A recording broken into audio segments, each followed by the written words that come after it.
Good morning मेरे प्यारे बच्चों। तो कैसे हैं आप सब लोग। तो मेरे प्यारे बच्चों, आज हम पढ़ने वाले हैं 9th क्लास का बहुत ही interesting chapter fundamental unit of life.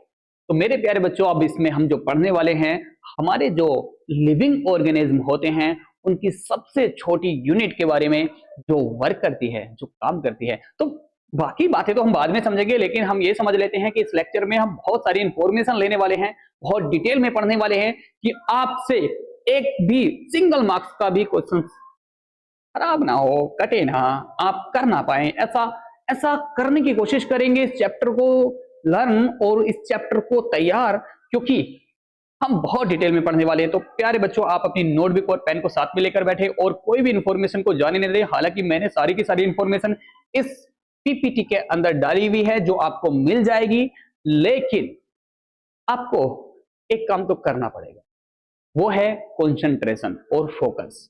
ध्यान से सुनते रहना, समझते रहना और मेरे साथ साथ हाथ के हाथ उसको याद करते रहना, क्योंकि बात के लिए छोड़ोगे तो भाई फिर बात तो कभी होता ही नहीं है।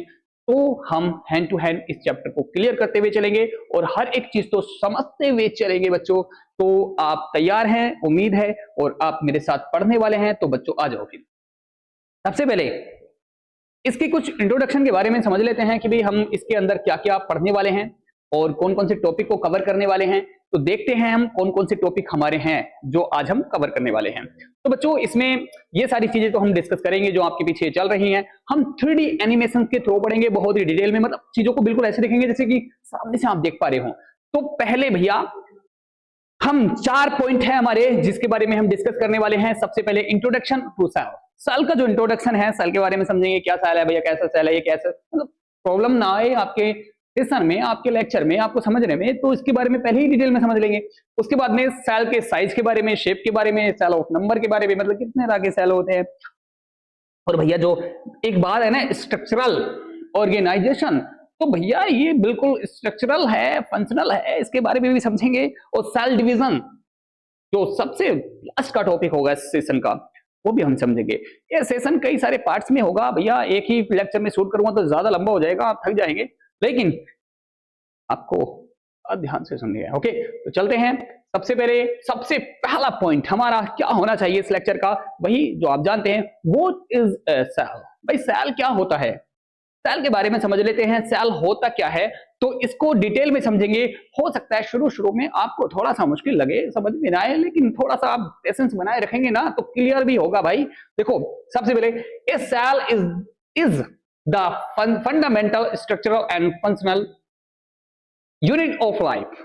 मतलब भैया इसमें 2 पॉइंट बहुत अहम है, स्ट्रक्चरल एंड फंक्शनल। ये क्या है भैया, इन दोनों पॉइंट को समझ लेते हैं, फिर हमारी बात क्लियर हो ही जाएगी। देखो क्या है स्ट्रक्चरल, क्या है फंक्शनल, क्या है भैया। ऑल सेल, जितने भी सेल हैं, ये फंडामेंटल स्ट्रक्चरल हैं। मतलब स्ट्रक्चरल से मतलब है कि भैया इनकी कोई स्ट्रक्चर है, इनकी कोई शेप है, इनका कोई साइज है, कुछ दिखने में ऐसे दिखते हैं। जैसे मेरे को देखोगे तो आप कहोगे कि भाई सर कुछ दिखने में ऐसे दिखते हैं। अब दूसरे टीचर को देखो, वो कुछ ऐसे दिखते हैं। अब आप जानवर को देखोगे कोई कि भैया कुत्ता ऐसा दिखता है, तो उसका एक शेप, साइज, एक स्ट्रक्चर है उसका। ओके, तो हर एक, सब जितने भी सेल हैं उनका कोई ना कोई स्ट्रक्चर है। फंक्शनल से मतलब है कि भैया वो कुछ ना कुछ उसका वर्क भी है, वो काम है। ऐसे एम ही नहीं है कि भैया जैसे कह देते कि ये तो एम ही है। ओके, तो भैया ये ऐसे ही नहीं है, इसका कुछ काम है। हर एक सेल का अपना अपना कुछ काम है। ओके, तो बस यही समझना है कि ये सारे लिविंग ऑर्गेनिज्म के अंदर है, जितने भी हमारे लिविंग ऑर्गेनिज्म है सभी के अंदर सेल देखते हैं। हालांकि क्या नॉन लिविंग थिंग्स के अंदर सेल नहीं होती है, तो आप कह सकते हैं हाँ सेल, तो उनको कुछ और बोलते हैं। जैसे हम कोई मेटल ले लेते हैं तो उनको हम देखते हैं कि सर ये पार्टिकल से मिलकर बना है, ये एटम से मिलकर बना है, ये मॉलिक्यूल से मिलकर बना है। तो बस हमारे जो लिविंग ऑर्गेनिज्म है उनमें हम उनको, मतलब हालांकि सेल भी एटम से मिलकर बना है, मतलब सबसे छोटी यूनिट की बात करें तो एटम होती है, लेकिन यहाँ पर हम लिविंग ऑर्गेनिज्म की बात कर रहे हैं और एक ऐसी यूनिट की बात कर रहे हैं जो छोटी भी हो और कुछ ना कुछ उसका पर्टिकुलर वर्क हो, का अपना अलग अलग काम हो। अलग अलग सेल के अलग अलग काम होते हैं, तो वो धीरे धीरे जब आप सेशन को आगे पढ़ेंगे तो पक्का क्लियर होगा। ओके, तो आगे चलते हैं और समझते हैं अपनी अगली बात को। तो बच्चों, सबसे पहले a cell is the basic building unit of living organism. मतलब जो लिविंग ऑर्गेनिज्म बने हुए हैं वो इसकी सबसे छोटी यूनिट है सेल। देखो कोई बात नहीं, फिक्र ना करो, यहां से समझते हैं। भैया आपने मकान बनाया, क्या बनाया? मकान। अब मकान को बनाने के लिए सबसे छोटी यूनिट जो इस्तेमाल की आपने, ईंट की। जैसे कि ईंट को ईंट से मिलाते जाएंगे, तो ईंट पे ईंट रखते जाएंगे तो आपकी एक दीवार बनेगी, और दीवार से आपकी 2 दीवारें बनेगी, दीवार से 4 दीवारें बनेगी, बहुत सारी दीवारें बनेगी, छत बनेगी, फिर सारी ये चीजें होंगी, फिर फाइनली आपको मकान मिल जाएगा। ओके, अब उस मकान के अंदर भी बहुत सारी चीजें होंगी। आपका डाइनिंग टेबल होगा, आपका किचन होगा, आपका और भी बहुत सारी चीजें होंगी, बेडरूम होगा, बेड होगा, ये सारी चीजें होंगी। तो हम थोड़ा सा समझते हैं बात को। बात यह है कि बच्चों, जैसे कि हमने एक मकान बनाया, उसमें सबसे छोटी यूनिट ईंट का इस्तेमाल किया, ब्रिक्स का इस्तेमाल किया, वैसे ही हमारी जो बॉडी बनी है, वो जो बॉडी बनी है, जैसे मैं आपके सामने खड़ा हूं, मेरी जो बॉडी बनी है वो सेल से मिलकर बनी है। सेल को सेल से मिलाया गया तो टिश्यू बन गया। अब टिश्यू को टिश्यू से मिलाया गया तो भैया ऑर्गन बन गया। अब जब ऑर्गन को मिलाए गए तो वहां से ऑर्गन सिस्टम बन गया। अब बहुत सारे ऑर्गन सिस्टम मिला के क्या बना देते हैं? ऑर्गेनिज्म बना देते हैं। तो ये बात हम, कोई बात नहीं, आगे डिटेल में समझेंगे। अभी बस इतना समझो कि जैसे कि ईंट को मिलाया गया, ईंट तो दीवारें बनी, दीवारों से भैया फिर और दीवारें बनी, और दीवारों से भैया छत बनी, छत से बनी पूरा मकान बन गया। तो पूरा मकान बनने के बाद इसके अंदर बहुत सारी चीजें हैं, जैसे डाइनिंग टेबल हो गया, जैसे बेड हो गया, जैसे किचन का सामान हो गया, बहुत सारी सामान। ऐसे ही हमारी जो बॉडी बनी है, इसके अंदर भी तो बहुत सारी चीजें हैं कि नहीं? जैसे क्या है, हम कहेंगे सर हमारे बॉडी के अंदर लंग्स हैं, स्टमक है, इंटेस्टाइन है, और भैया बहुत सारे है ना, बहुत सारे पार्ट्स हमारी बॉडी के अंदर, लीवर है। तो ये सारे जो है ना पार्ट्स, इनको हम ऑर्गन बोलेंगे। तो अभी किसको क्या बोलेंगे सर, ये मत बताओ, कंफ्यूजन हो जाएगा। लेकिन कंफ्यूज नहीं होना है, मैं आपको ध्यान से सुनो भैया। सीधी बात अब ये समझ लो, जैसे कि एक मकान को बनाने के लिए सबसे छोटी यूनिट होती है ईंट, वैसे ही एक ऑर्गेनिज्म को बनाने के लिए सबसे छोटी यूनिट होती है सेल। ओके, अभी और आगे डिटेल में समझेंगे बात को, क्योंकि अभी मैं सारी बात यहां समझा दूंगा तो फिर आपको थोड़ी सी तो प्रॉब्लम होने लग जाएगी, है ना? पता नहीं एक ही साथ क्या मिलने लग गया। तो भैया सेल जो है ना हमारा, सेल बहुत सारे सेल के कॉम्बिनेशन से, जैसे एक सेल से दूसरा सेल मिला, दूसरे सेल से तीसरा, बहुत सारे सेल इकट्ठा हुए, और इनको इकट्ठे होने के बाद में एक और नया नाम मिला आपको, जिसको बोलते हैं टिश्यू। क्या बोलते हैं? टिश्यू। तो बहुत सारे सेल के कॉम्बिनेशन से क्या बनता है? टिश्यू। अब ये बहुत सारे टिश्यू के कॉम्बिनेशन से बनता है ऑर्गन, और भैया बहुत सारे ऑर्गन से मिलकर बनता है ऑर्गन सिस्टम, और भैया बहुत सारे ऑर्गन सिस्टम से मिलकर बनता है एक ऑर्गेनिज्म, मतलब एक प्रॉपर बॉडी जो वर्क करती है। देखो जैसे क्या है बच्चों, हमारा छोटा सेल होता है, सेल से मिलकर बना टिश्यू, टिश्यू से मिलकर बना ऑर्गन। ऑर्गन की बात करें, जैसे स्टमक है एक ऑर्गन है, फूड पाइप है एक ऑर्गन है, इंटेस्टाइन है एक ऑर्गन है। मतलब जब हम खाना खाते हैं तो हमारा खाना खाने के लिए बहुत सारे ऑर्गन का इस्तेमाल किया जाता है। हमारी जीभ भी एक ऑर्गन है, हमारे दांत भी एक ऑर्गन है, हमारे अंदर जो पाइप जिससे खाना जाता है, जिसको बोलते हैं फूड पाइप, इसोफेगस भी बोलते हैं ना, इसोफेगस। तो फूड पाइप भी जाता है, वो भी एक ऑर्गन है। फिर स्टमक में खाना जाता है, वो भी एक ऑर्गन है। स्टमक के बाद इंटेस्टाइन में जाता है भैया, वो भी ऑर्गन है। फिर इंटेस्टाइन के बाद भैया एनएस के थ्रू बाहर निकल जाता है, वो भी एक ऑर्गन है। तो ये सारे ऑर्गन एक काम कर रहे हैं, क्या करने का? खाने को पचाने का। जब हमने खाना खाना स्टार्ट किया तो खाना यहीं से पचना स्टार्ट हो गया, जब हमने इसको खाने को चबाना स्टार्ट किया। ओके, तो इस खाने को पचाने में किस किस चीज की हेल्प लगी? भैया हमारी जीभ की हेल्प लगी, हमारे दांतों की हेल्प लगी, हमारे जो हमारा पाइप है, जिस पाइप से खाना अंदर जा रहा है, उस इसोफेगस यानी कि फूड पाइप की हेल्प लगी, फिर भैया स्टमक की हेल्प लगी, फिर भैया इंटेस्टाइन की हेल्प लगी। ये सारे ऑर्गन थे। इन ऑर्गन को मिलाने के बाद एक काम हुआ खाने को पचाने का, डाइजेस्टिव सिस्टम। तो हम यही कह सकते हैं कि इसको ऑर्गन सिस्टम बोल दिया। मतलब ऑर्गन को मिलाने के बाद जो प्रॉपर एक काम कर रहे हैं वो भैया ऑर्गन सिस्टम हो गया। ऐसे ही जैसे हम सांस लेते हैं, अब सांस लेने के लिए हमारे देखो कितने सारे ऑर्गन का इस्तेमाल होता है। हमारी नाक का इस्तेमाल होता है, फिर हमारा विंड पाइप का इस्तेमाल होता है, फिर हमारे लंग्स का इस्तेमाल होता है। ऐसे बहुत सारे ऑर्गन का इस्तेमाल इसमें भी होता है। अब ये बहुत सारे ऑर्गन क्या करते हैं? एक प्रोसेस बनाते हैं सांस लेने का, जिसको रेस्पिरेशन सिस्टम बोलते हैं। तो ऐसे ही भैया अब सर्कुलेटरी सिस्टम, जैसे ब्लड है, अब ब्लड सर्कुलेट होता है, एक सर्कुलेटरी सिस्टम हो गया। ब्लड सर्कुलेट कैसे होता है कि भैया हमारा जो हार्ट है वो ब्लड को पंप करता है, वो बाकी हमारी जो आर्टरीज होती हैं उनमें भेजता है, फिर वो घूम घाम के फिर से वहीं आ जाते हैं हमारे किसमें, मतलब हमारा जो हार्ट होता है उसको पंप करने के काम। मतलब ये प्रोसेस जो है ना, ऐसे सर्कल चलता रहता है, इसको सर्कुलेटरी सिस्टम बोलते हैं। तो भैया ये सारे सिस्टम आपको समझ में आ गए होंगे, बात समझ में आ गई होगी। फिर से एक बार मेरे साथ याद करो, हैंड टू हैंड। कि भैया हमारा जो बॉडी बना है, जितने भी ऑर्गेनिज्म हैं, जितने भी लिविंग ऑर्गेनिज्म हैं, उनकी जो बॉडी बनी है वो जो पूरे प्रॉपर बने हैं वो कैसे बने हैं। सबसे पहले सेल, सबसे छोटी यूनिट होती है सेल। अब सेल को मिलाकर के क्या बनता है, हमारा टिश्यू बनता है। अब टिश्यू को मिलाकर के क्या बनता है भैया, हमारा ऑर्गन बन जाते हैं। अब बहुत सारे ऑर्गन को मिलाकर के हमारा बनता है ऑर्गन सिस्टम। अब भैया बहुत सारे ऑर्गन सिस्टम को मिलाकर बनता है हमारा प्रॉपर ऑर्गेनिज्म। ये बात आपको समझ में आ गई होगी। आगे हम बात समझते हैं। तो बच्चों अब डिस्कवरी ऑफ सेल। ये सेल भाई ऐसा तो नहीं, देखो इस दुनिया के अंदर जितनी भी चीजें हम देख रहे हैं उनकी सभी की डिस्कवरी हुई है। इसका मतलब ये बिल्कुल नहीं होता कि डिस्कवरी से पहले वो चीजें एग्जिस्ट नहीं करती थी। भाई कोई भी चीज है वो दुनिया के अंदर एग्जिस्ट तो करती थी, लेकिन पता बाद में चला। जैसे हमने लोहा ढूंढा। अब ऐसा है तो है नहीं हम कहेंगे जब लोहा पहली बार उसको इस्तेमाल किया या उसको यूज किया या उसको माना कि भाई ये हमारे काम की चीज है, तो उस वक्त लगा होगा हमने कुछ नई चीज ढूंढी है। लेकिन इसका मतलब ये तो बिल्कुल नहीं होगा कि वो पहले था नहीं। भाई अर्थ के ऊपर तो था तभी तो ढूंढी है। ऐसे ही जितने भी ऑर्गेनिज्म थे, जितने भी ऑर्गेनिज्म हैं, उनमें सेल तो पहले से ही होंगे ना, लेकिन ढूंढने की मतलब उसका पता लगाया कि भैया ये जो ऑर्गेनिज्म है ये इस चीज से बने हैं, है कि नहीं। तो पहली बार जो पहले शख्स थे उनका नाम था रॉबर्ट हुक। क्या नाम था उनका, रॉबर्ट हुक। इन्होंने डिस्कवर किया सेल को कब, और इन्होंने ही ये टर्म का नाम दिया सेल। और कब क्या था, 1665 में। ये बात याद रखने का आप कि भैया सेल की जो डिस्कवरी हुई थी वो कब हुई थी, वो हुई थी 1665 में, 1665 के अंदर। और किसने की थी, रॉबर्ट हुक साहब ने की थी। उन्होंने सबसे पहले सेल इसका नाम जो दिया था, सेल नाम दिया था। और भी बात इनके बारे में ये रख सकते हो कि भैया इन्होंने जो सेल ढूंढा था ना, ये खुद के बनाए हुए माइक्रोस्कोप से ढूंढा था। और कमाल की आदमी, देखो यार तुमसे एक चैप्टर याद नहीं होता, ये लोग खुद से मतलब सेल भी ढूंढ रहे हैं, उसको माइक्रोस्कोप भी बना रहे हैं सेल को ढूंढने के लिए। और हमें के चैप्टर को पढ़ने में हमारे तोते उड़ जाते हैं, हमारे दिमाग खराब हो जाता है, हमारे को समझ में नहीं आती चीजें हैं। कमाल की क्या क्या हो रहा है भाई।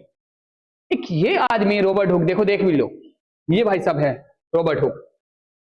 इन्होंने क्या किया, इन्होंने जो पेड़ होता है, पेड़ का ऊपर वाला कोर्क, क्या बोलते हैं इसको, बार्क, बार्क भी कह सकते हैं, बार्क ऑफ ए ट्री, मतलब ऊपर वाला जो छिलका होता है जो ब्राउन कलर का होता है, जो आपने पेड़ के ऊपर देखा होगा, ये वाला, ये जो ऊपर वाला है। तो भैया इन्होंने ये अपने घर पे ले आए और इन्होंने देखा कि ये किस चीज से बना है, चलो देख लेते हैं। तो इन्होंने एक माइक्रोस्कोप बनाया। अब उस माइक्रोस्कोप से इन्होंने देखना स्टार्ट किया। अब जब देखा तो भैया इनको इस तरीके का कुछ दिखाई दिया, जैसे कि है ना डॉट डॉट रूम टाइप के। इनको लिटिल, इन्होंने नाम दिया था इसका लिटिल रूम्स, मतलब छोटे, जैसे मधुमक्खी का छत्ता होता है ना, तो मक्खी के छत्ते की तरह रूम्स दिखाई दिए इनको। अब इनको इन्होंने जो इनका नाम दिया वो क्या दिया, लिटिल रूम्स। ओके, और बाद में इनका नाम क्या पड़ा, सेल पड़ा भैया। These were dead cell. ये जो सेल थे वो डेड थे, मरे हुए थे। ये कैसे नहीं थे, ये लिविंग सेल नहीं थे, ये डेड सेल थे। ये बात भी याद रखना है कि भैया सबसे पहले जो सेल ढूंढा गया था वो जो रॉबर्ट हुक साहब ने ढूंढा था 1665 में ढूंढा था, और भैया वो डेड था। और भी बात याद रखो, और इन्होंने जो सेल ढूंढा था वो अपने खुद के बनाए हुए माइक्रोस्कोप से ढूंढा था। इसमें मैंने मेंशन किया गया है, देखो, अंडर ए सेल्फ डिजाइंड माइक्रोस्कोप, मतलब इन्होंने खुद के बनाए हुए माइक्रोस्कोप से ढूंढा था इसको। तो ये सारी बातें मेरे मेंशन कर दी हैं। और बात समझ लो, अभी 2-3 साइंटिस्ट के बारे में और पढ़ लेते हैं, क्योंकि सिर्फ ऐसे अकेले नहीं थे ये जिन्होंने ये ढूंढा, बाकी कुछ और भी साइंटिस्ट हैं जिन्होंने और थोड़ी सी और बेहतर थ्योरी दी। ठीक है, और क्या थ्योरी मिली हमें, साइंटिस्ट है, ईयर है भैया, कौन से साल में किसने क्या चीज ढूंढी और डिस्कवरी है। तो सबसे पहले, फिर दूसरे, उसके बाद एक और भाई साहब आए, एंटोनी वैन लीeuwenhoek। क्या है, याद रखना, एंटोनी वैन, इतना भी याद रख सकते हैं, इतने से भी काम चल जाएगा आपका। Antonie van, okay. Antonie van जो थे भाई साहब, इन्होंने क्या, कौन से साल के अंदर ढूंढा, 1674, मतलब इनसे कुछ साल बाद, मतलब ये 65 थे तो 5 साल ही हो गए, 4 ही हो गए, 9 साल बाद इन्होंने एक और थ्योरी दी। ये भाई साहब किन्होंने, एंटोनी वैन ने। इन्होंने कहा living cell in pond water. तो इन्होंने डेड सेल ढूंढे थे, ये क्या गए, ये जो पॉन्ड वाटर होता है यानी कि तालाब का गंदा पानी होता है, इनमें से इसमें गए और पानी में लिविंग सेल ढूंढा। वो चल रहा था, वो एक्टिविटी कर रहा था, वो मूवमेंट कर रहा था। तो समझ रहे हो कि नहीं, जहां पर डेड सेल ढूंढा था, यहां पर इन्होंने लिविंग सेल ढूंढा।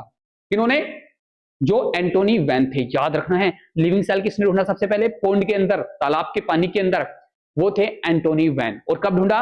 1674। ये भी याद रखना है, याद रखना ये सारी चीजें काम की हैं लेके आने हैं। तो अदरवाइज आपने स्किल डेवलप करनी है तो क्या फर्क पड़ता है, फिर तो आप घुस जाओ इन चीजों के अंदर, बस समझो चीजों को, है ना। लेकिन हमारा जो सिस्टम है ना वो मार्क्स के पीछे ज्यादा पड़ा हुआ है। लेकिन आप फिक्र ना करो, आप अपनी नॉलेज बढ़ाओ, मार्क्स खुद के खुद आ जाएंगे। चलो भाई अगली बात करते हैं, रॉबर्ट ब्राउन। एक भाई साहब रॉबर्ट ब्राउन आए काफी सालों बाद, वो 1831 में आए। कुछ दिनों तक के लिए बाकी साइंटिस्ट भी थे जो बीच बीच में काम कर रहे थे, सेम थ्योरी लेके आ रहे थे, तो ज्यादा उनका फर्क नहीं पड़ा। लेकिन भैया 1831 में एक और साइंटिस्ट आए जिनका नाम था रॉबर्ट ब्राउन।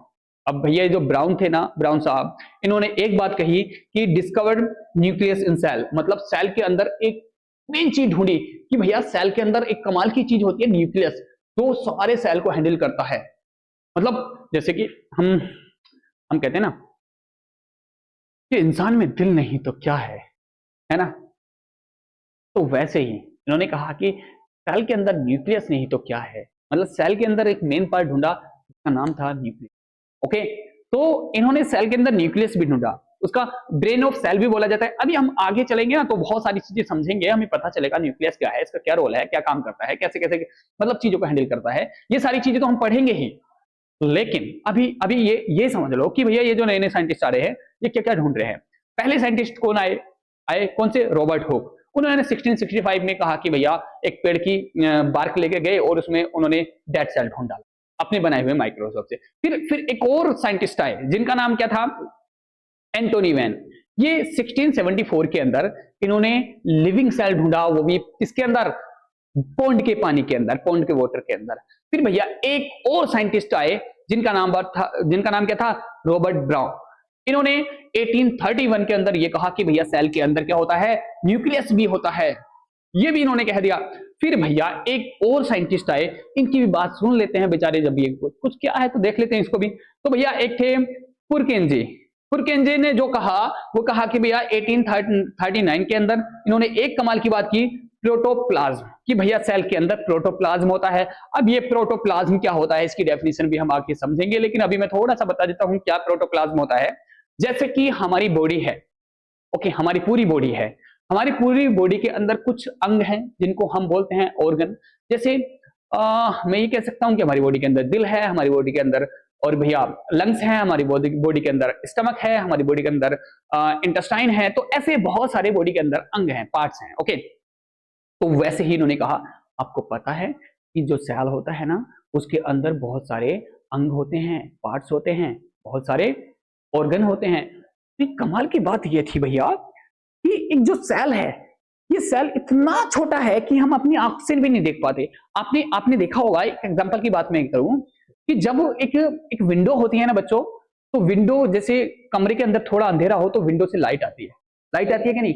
आप जब लाइट से देखते हो तो धूल के कण दिखाई देते हैं, बहुत बारीक धूल के कण, है ना, कूदते फानते हुए। तो धूल का कण इतना छोटा होता है वो कि आप उसे देख पाते हैं, लेकिन सेल जो होता है, ये सेल इतना ज्यादा छोटा है कि आप उसे अपनी आंख से देख भी नहीं पाते। उसको देखने के लिए आपको माइक्रोस्कोप की जरूरत पड़ती है। तो सोचो, इतनी छोटी चीज के अंदर भी अंग हैं, पार्ट्स हैं जो काम करते हैं।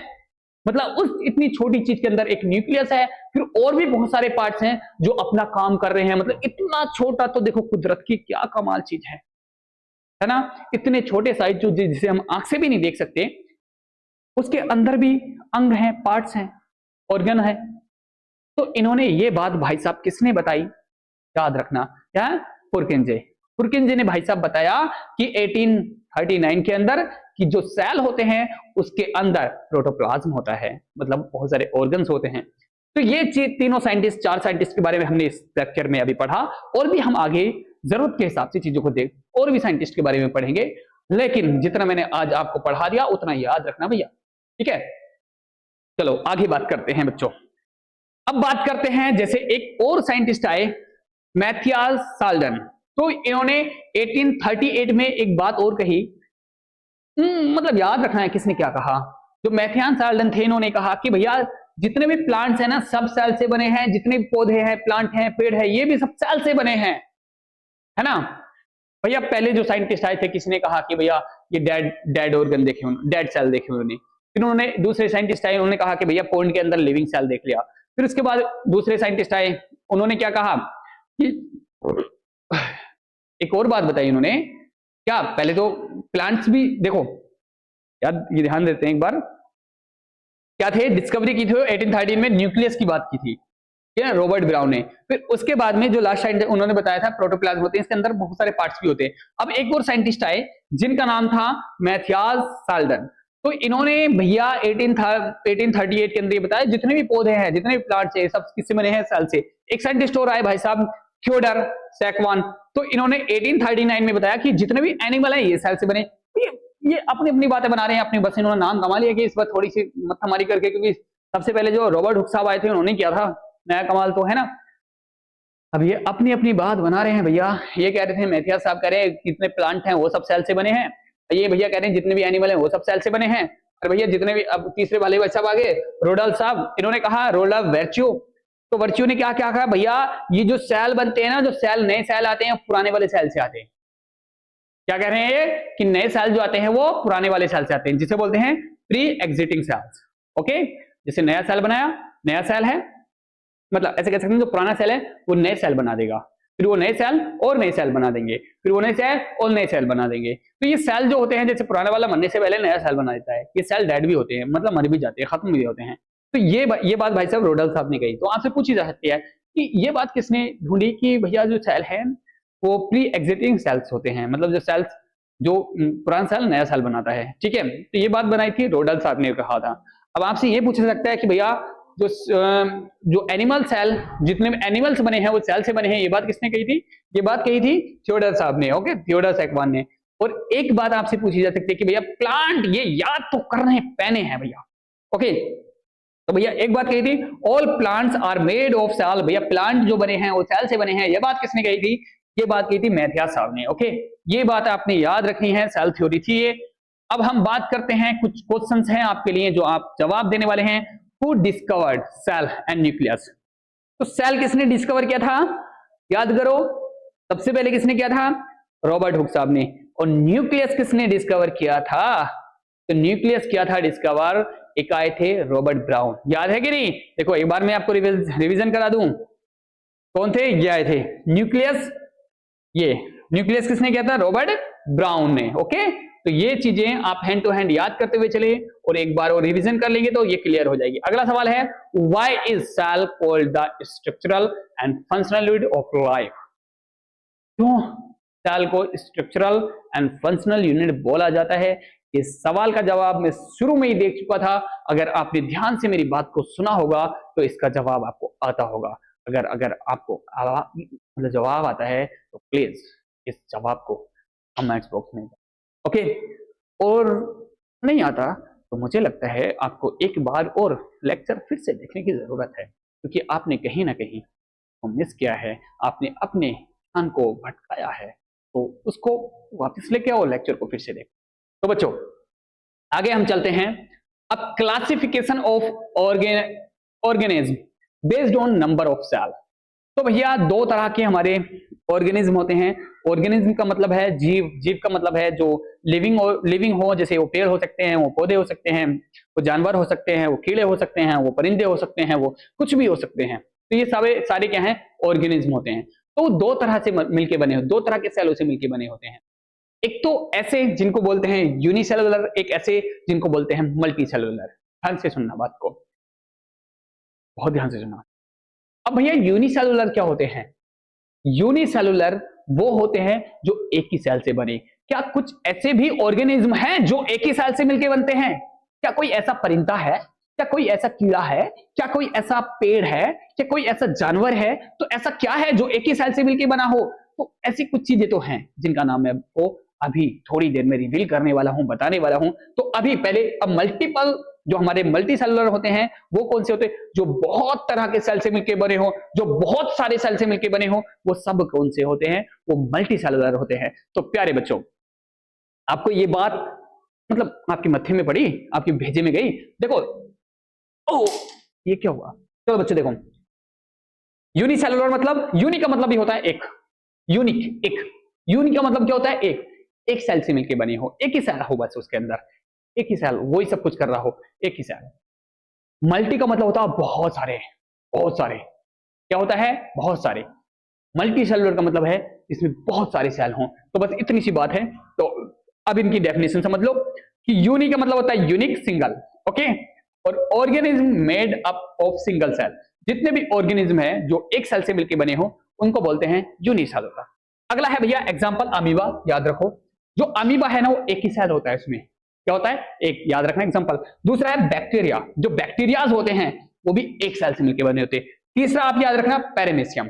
तो ये तीनों नाम याद रखना, आपको काम आने वाले हैं, क्योंकि आपसे पूछा जा सकता है कि भैया इनमें से कौन से यूनिसेलुलर हैं, तो आपको याद होना चाहिए बैक्टीरिया, पैरामीशियम और अमीबा। ठीक है, तो आप ये याद रखेंगे।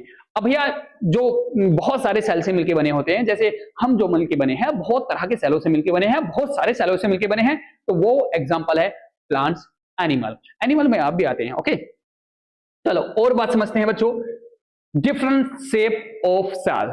भैया सेल की जो होती है, जैसे कि आपने शुरू में पढ़ा कि जो सेल होता है वो स्ट्रक्चरल एंड फंक्शनल होता है।